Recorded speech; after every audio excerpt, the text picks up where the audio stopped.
अस्सलाम वालेकुम फ्रेंड्स, आज 31 अगस्त 2025 है और संडे का दिन है। आज की वीडियो में आपको मैं बताता चलूं कि इतना सस्ता उम्रा टिकट होने के बावजूद भी उम्रा ज़ायरीन की तादाद में कमी क्यों है और पाकिस्तान की सलाबी सूरत हाल की वजह भी इफेक्ट कर रही है, ये भी मैं आपको बताऊंगा। सबसे पहले आपको बताता चलूँ कि सऊदी एयरलाइन प्रोमो का आज लास्ट दिन 31 अगस्त 2025 बरोज संडे है। आज रात 12 बजे से पहले 11:59 तक आप आने जाने के रिटर्न टिकट बुकिंग कर सकते हैं। और ये वीडियो बनाने से पहले मैंने भी फेयर चेक किया है, तो जो फेयर प्रोमो के पहले दिन का था उससे भी 1000 रुपये कम फेयर आ रहा है। आप अगर नवंबर के लास्ट स्टेज में जाने की टिकट और दिसंबर के लास्ट स्टेज में आने की टिकट बुक करते हैं तो आपको रिटर्न टिकट अभी भी 1,12,000 रुपए में 23 kg वेट के साथ मिल जाएगा, जो कि एक बहुत ही हैरानकुन रेट है।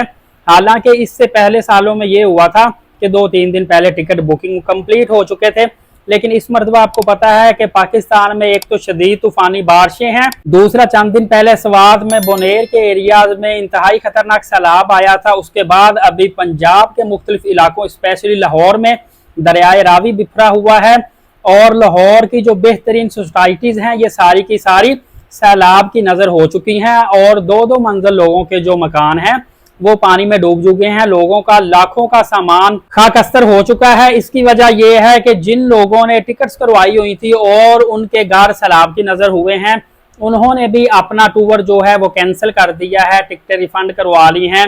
और जो लोग आगे जाना चाहते थे उन्होंने भी अपने टूर को पोस्टपोन कर दिया है। ये तमाम तर सूरत हाल को देखते हुए इस वक्त भी उम्रा का टिकट आपको सस्ता मिल रहा है और ये भी लग रहा है कि आने वाले दिनों में कई नई एयरलाइंस भी सस्ता तरीन टिकट निकालेंगी, क्योंकि जब लोगों की बहुत बड़ी तादाद ट्रैवलिंग में कमी करेगी तो पाकिस्तान से जद्दा स्पेशली जाने वाली जितनी भी फ्लाइट्स हैं वो जब खाली जाएंगी या आधी आधी जाएंगी या उसमें बहुत ज़्यादा सीट्स होंगी तो वो डिफरेंट अट्रैक्टिव प्रमोशन निकालने की कोशिश करेंगी ताकि ज़्यादा से ज़्यादा लोग ट्रैवल करें। बहरहाल सैलाबी सूरत हाल के पेश नज़र इस वक्त लोगों को अपने घरों का सामान, अपने घर बचाने, मुआशी बचाने और कीमती अशिया बचाने की भरपूर कोशिश की जा रही है। और मैं आपसे भी रिक्वेस्ट करता हूं, हम सबको मिलके इन लोगों की मदद करनी चाहिए।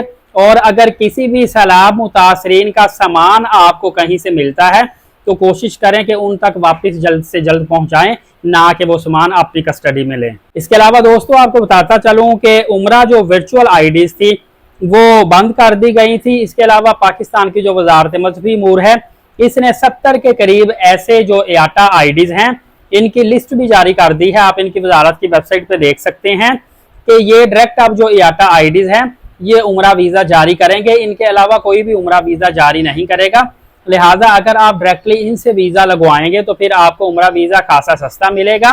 बाकी आपको पता है कि आप थर्ड पार्टी से भी वीज़ा लगवाते हैं तो वो आपको वीज़ा इनके थ्रू ही लेके देंगे, क्योंकि इनके अलावा कोई भी और वीज़ा आप नहीं लगा सकता, क्योंकि इन कंपनीज के पास डायरेक्ट एक्सेस है और इन कंपनीज के थ्रू आपको किसी किस्म का धोखे फ्रॉड का चांस भी नहीं है। इस वक्त आपको बताता चलूं कि वीज़ा लगने की रफ्तार फिल वक्त इंतहाई ज़्यादा स्लो है। वैसे भी आपको बताता चलूं कि पहले जो IATA मेन आईडीज थे इसी से ही वीज़े जारी किए जाते थे। वर्चुअल आईडी का जो मकसद होता था वो सिर्फ और सिर्फ फीडिंग होता था कि एक तो टाइम की कमी की बचत होती है, दूसरा ये कि वहां से ये ज़ायरीन का मुतम्मर का तमाम था डाटा फीड करते थे, आगे फॉरवर्ड कर देते थे, फिर भी जो इनकी मेन आईडीज हैं उन्हीं से ही वीज़ा आता था। लेकिन खबर आ रही है कि पाकिस्तान में हज़ारों की तादाद में इस मरतबा लोग उम्रा पर नहीं जा सकेंगे, क्योंकि सैलाब से एक बहुत बड़ी पाकिस्तानियों की तादाद मुतासर हुई है, जिसकी वजह से पाकिस्तान के अंदर आप देखेंगे कि जो फ्लाइटें सऊदी अरबिया स्पेशली जद्दा में जाती थी उनमें बहुत ज्यादा आपको मुसाफिरों की कमी देखने को मिलेगी और तकरीबन नवंबर दिसंबर तक आपको सस्ता तरीन उम्रा पैकेज मिलेगा। और अभी कोई ऑफिशियली अनाउंसमेंट नहीं है, फिर भी मैं आपको पहले बता रहा हूं कि आने वाले दिनों में आप देखेंगे कि बहुत ज्यादा निजी और इंटरनेशनल एयरलाइंस जिनकी जो डेस्टिनेशन है सऊदी अरबिया स्पेशली जद्दा है उनमें आपको बड़े बड़े सस्ते टिकट, बड़े बड़े डिस्काउंट देखने को मिलेंगे। दुआ है अल्लाह ताला तमाम तर मुसलमानों की, पाकिस्तानियों की हिफाजत फरमाए, मेरे व्यूवर्स, मेरे सब्सक्राइबर को बार बार उम्रा की सादत नसीब फरमाए और जो सैलाब की इस सूरत हाल में मुश्किल घड़ी में है उनकी मदद फरमाए। फर्दर अपडेट जानने के लिए एलीट साकिब यूट्यूब चैनल को सब्सक्राइब करके बेल नोटिफिकेशन को ऑल कर लीजिएगा ताकि तमाम तर अपडेट्स आपको बर वक्त मिलती रहे। नमाज कायम करें, नबी पाक सल्लल्लाहु अलैहि वसल्लम पे रोज़ाना कसरत से दुरूद पाक भेजा करें और कुरान करीम की तिलावत करते रहा करें। इजाज़त दे, शुक्रिया, जज़ाकल्लाह।